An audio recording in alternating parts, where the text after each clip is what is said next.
Hi, it's Bella Flavor and Co. from AriusFireAstrology.com. I'm making a video on Saturn.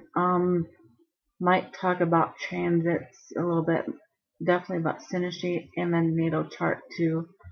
Natal by natal, I mean just like what Saturn in itself is. It rules Capricorn and Aquarius. So Uranus rules Aquarius too. But anyway, so let me see. First of all, Saturn in the birth chart it's Jupiter and Saturn are like in between the outer planets and the personal planets, but in the natal chart I have noticed that people are really their Saturn a lot sometimes, just by studying people in astrology, because of the two zodiac signs it rules. If your personal planets or your ascendant sign isn't Aquarius or Capricorn, but your Saturn is, you're definitely a Saturn kind of person, like Aquarius or a Capricorn kind of person, which all zodiac signs have appearances in like the way they move and the way they talk, and their personality also. So, and like colors they wear and all of that kind of stuff, everything, about you that is, whatever makes you you. That's in zodiac signs. So anyway, so, and let me just say first of all, Saturn is limitations and restrictions and responsibility, and like the grown up in someone, and fears and inhibitions, and uh, it rules. Parts of it can rule like the 10th and the 11th house, because that's Capricorn and Aquarius. So the 10th house is your career, and the 11th is your wishes and dreams, your goals, and like friendships, groups of people, like more like the ones you're kind of like equal to, which can be Aquarius also, because Aquarius thinks everyone is equal. But anyway, the people you really associate with like every day, or whatever, it's oh, and it's delay also. It's like the grown up in someone, so it wants to take its time doing whatever it does, not like rushing into something, or rushing through something, or it makes sure, Saturn makes sure you do stuff properly. And it's some people get really scared when they hear about Saturn, because it can be kind of like frustrating. In some ways it can be frustrating, because maybe because you're impatient, or because it makes you act like a grown up, and it's like limitations and fears also, because Saturn is unemotional, because Aquarius and Capricorn are the most unemotional signs of the zodiac. So that can be frustrating, because it, whatever, all sorts of things. Capricorn is the most unemotional, then it's Aquarius. But anyway, and discipline and stuff like that. Your like drive in your career stuff, like ambition and stuff. And let me see. I just have a few words here to remind me, so I don't. It's caution. I don't know if I said that already. Okay. So anyway, and it's like okay, so caution, like I said, it's because the two zodiac signs are unemotional, and it's cautious because they don't want to like show their emotions, and it's cautious because it's the grown up in you, and it doesn't want to like do just random stupid stuff. It wants to know why it's doing what it's doing, be responsible about stuff. Let me just see here. I just want to see these words again so I can talk about what I want to talk about each, because I don't want to forget anything. It's control too, like it could be control like in a annoying way, like in synastry to birth charts, or it could be control like in the natal chart, like you want to control yourself and be responsible, or be cautious or whatever. And it can be control like in a stuck up way, you know. So and yeah, it's like structure also, like putting structure to something, like not having things scattered and out of sorts and whatever, like being responsible in that way. So in the natal chart, you have to look at like your Saturn. You have to look at the aspects to Saturn and your midheaven sign, which is the 10th house and the 11th house, to see what's going on with you. You want to look at your Mars also to see just in itself what Mars, that's like aggression and energy and passion, and like the drive you have with those kind of things. Like if it's in Pisces, you might be lazy. If it's in Aries, you want to just like ram into everything. That's the ram unit, Aries, with your ambition, your drive, and whatever. Like want to just do stuff. They're really sporty too. Aries is, and active and stuff. And Taurus, it could be lazy or like laid back or something.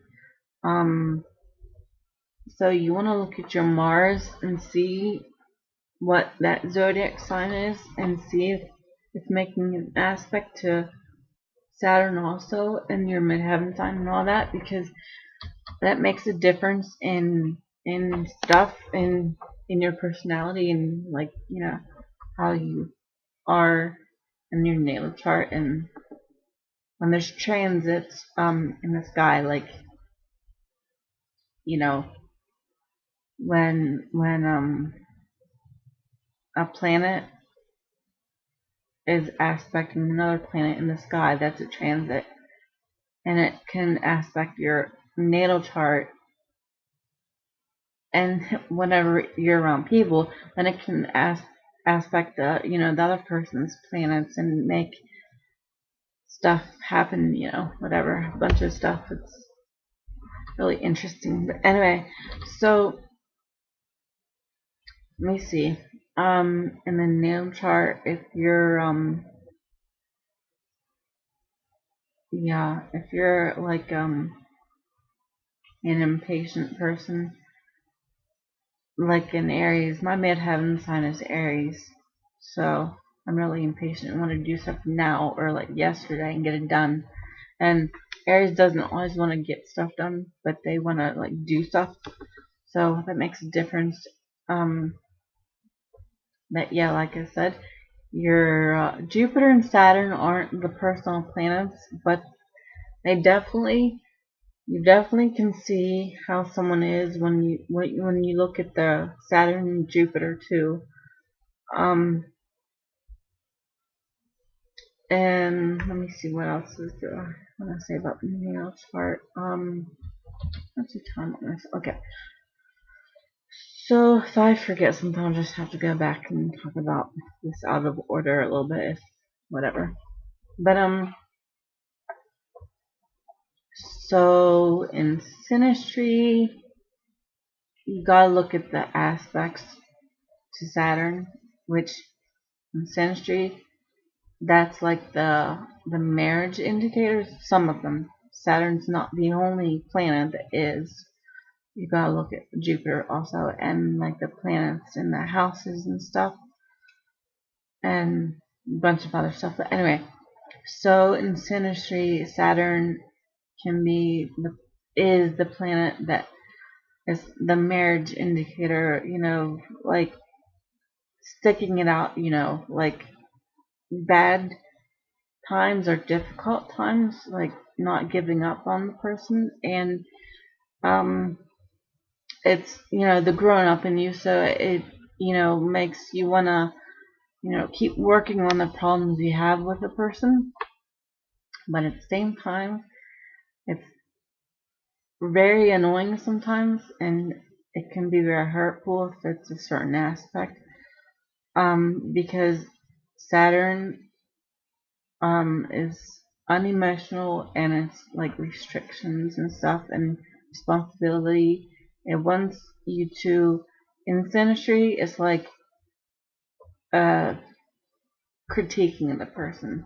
It's like whenever if it's making some difficult aspect to someone's Mercury, which is communicating and thinking, and that Mercury happens to be like Aries or something. Aries is the baby of the zodiac, and they're impatient, like I said, and they want to do stuff now, and they don't always want to finish what they start. But so if it's that kind of thing, it can be really annoying. Aries can feel really critiqued and, like judged. Saturn can be judgmental. But at the same time, like I said, it also is really, the glue of a relationship.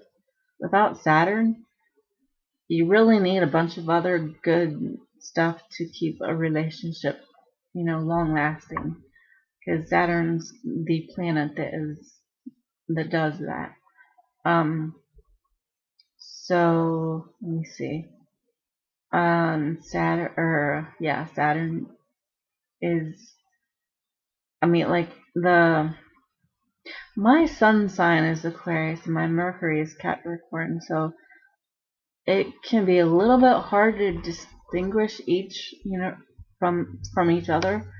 So I don't know if it's both or if it's like one or the other more, but Capricorn and Aquarius, or just Capricorn, I don't know. But at least Saturn is really patronizing. It can be extremely patronizing and extremely annoying, like the grown up, like, talking down to someone. And especially depends on the situation. If you're just doing it on purpose to be annoying, that's one thing. But if you know what you're doing, and you're just doing it on purpose just to be a brat, that's one thing. But if you just really think you're being a grown up, that's a different kind of annoying too. But it's all the same thing basically. Like, Saturn is patronizing, so it can feel like the person is just, like acting like your parent or something sometimes. So you gotta look at, how many aspects you have in synastry, and what is what, because just depends on, the synastry of how much it's gonna be a certain way. Because like the moon is emotions, so that can be, depending on the aspect, especially a square, can be really annoying because square is tension. And when you have someone like being the Saturn person critiquing you in a tension kind of way, your emotions, the moon, that can be really hurtful because you're the moon sign, the moon in each zodiac sign, and all the planets in the zodiac sign are allowed to be themselves. I mean, you're, even if it's good or bad, low or high, energy going on or whatever, it's up to each person to learn their own stuff and, grow as a person or whatever. So, but Saturn wants to critique the person, but it's not Saturn's business to always do that to someone. Each zodiac sign is allowed to be themselves, whether Saturn likes it or not. And so that can be the annoying part of Saturn, because it doesn't want to let someone do that sometimes, depending on the aspect. And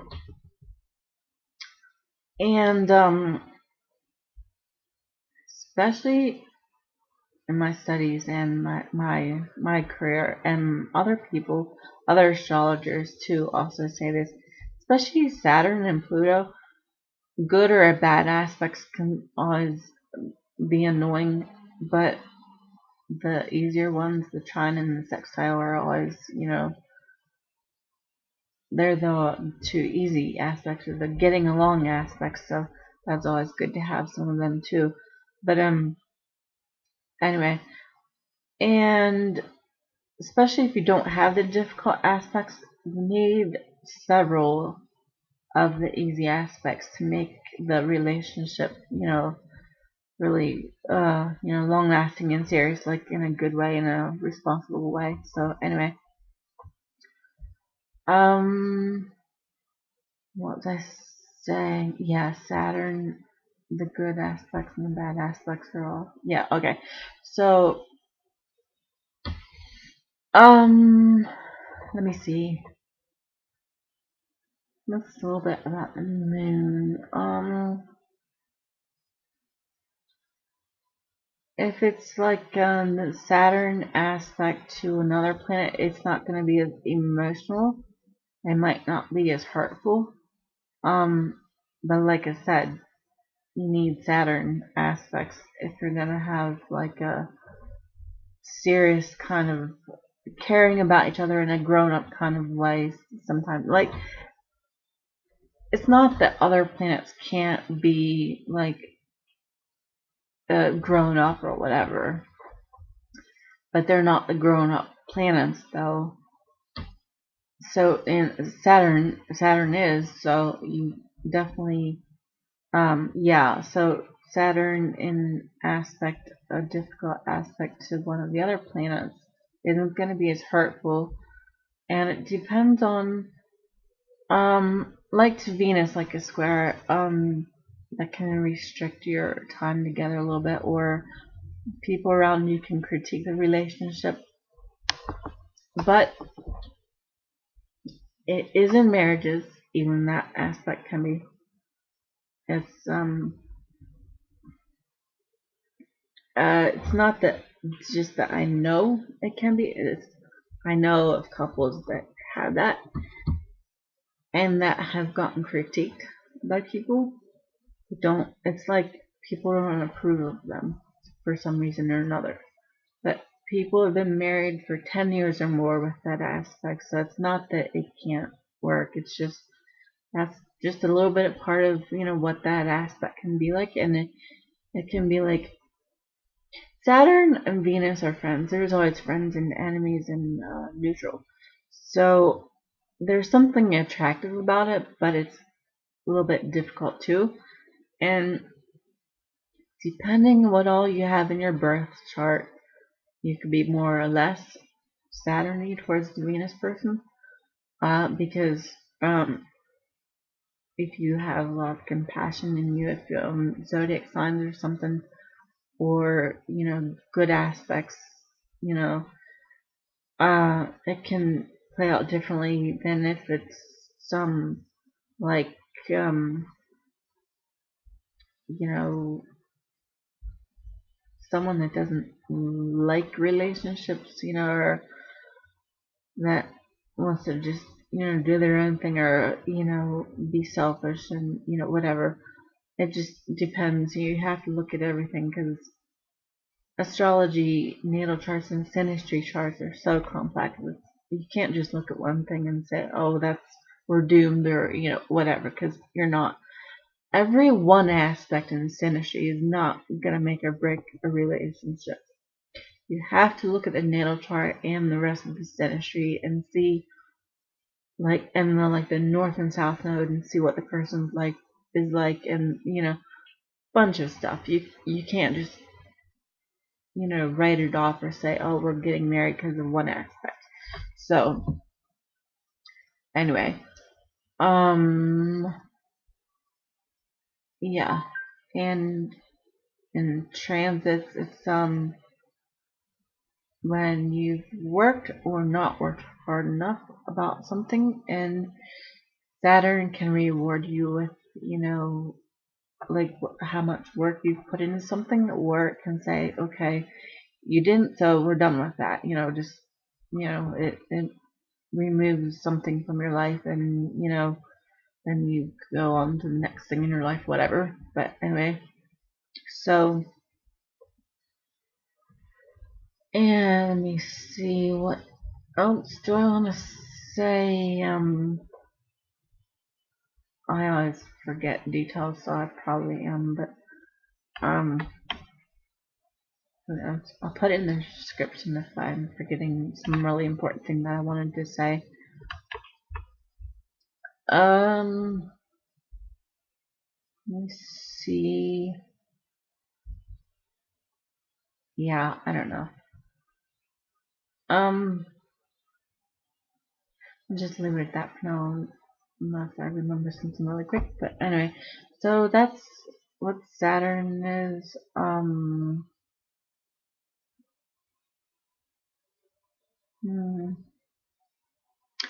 Well, I'll say something else too. In the north and south node in your natal chart, the south node can be really annoying the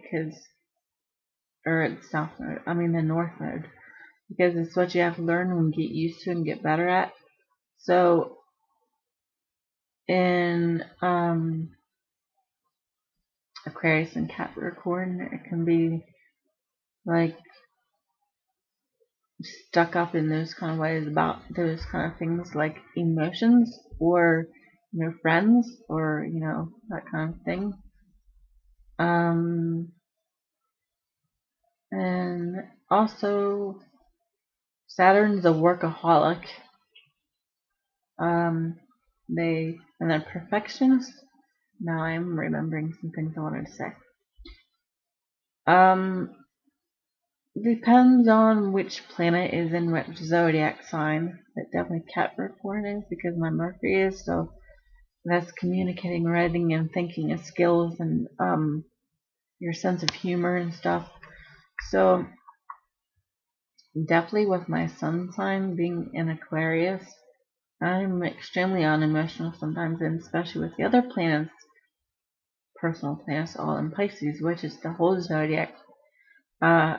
It's all 12 zodiac signs. There's, a chance that I'm Aquarius, sometimes I'm Capricorn, sometimes, also in those planets. So I can be extremely unemotional, and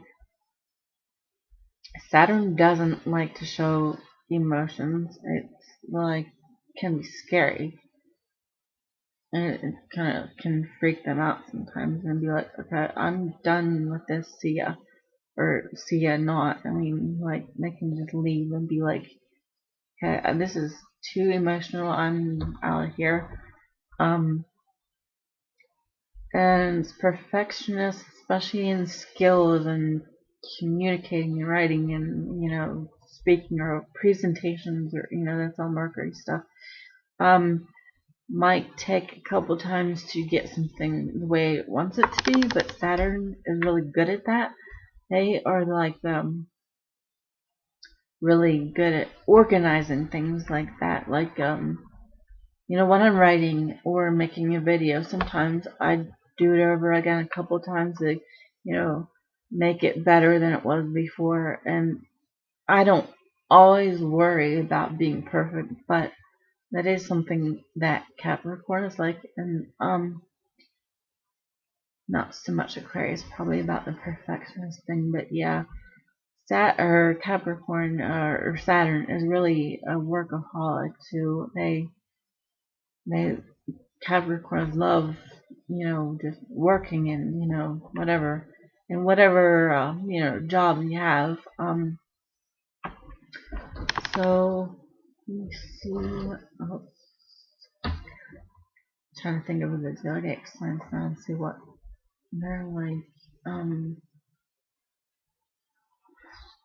Yeah, sometimes Saturn can come off as like standoffish and like workaholic and like being like, I don't have time for you, but it's not that they don't want to. It's just they, dive into the work and they're always, like, want to like, get stuff done and, um, complete their work or whatever. So that's how Saturn is like too.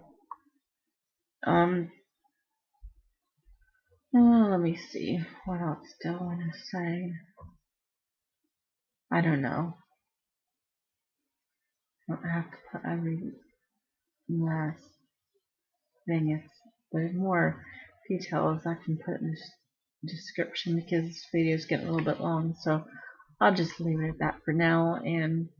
Or if I want to make another video, I will. But anyway, so stay tuned for more videos from me. And feel free to leave comments on YouTube in the comments section, or get in touch with me on my website or whatever. So if you have questions, you can pay for a service at ariesfireastrology.com. So I'll be making more videos, so stay tuned for them.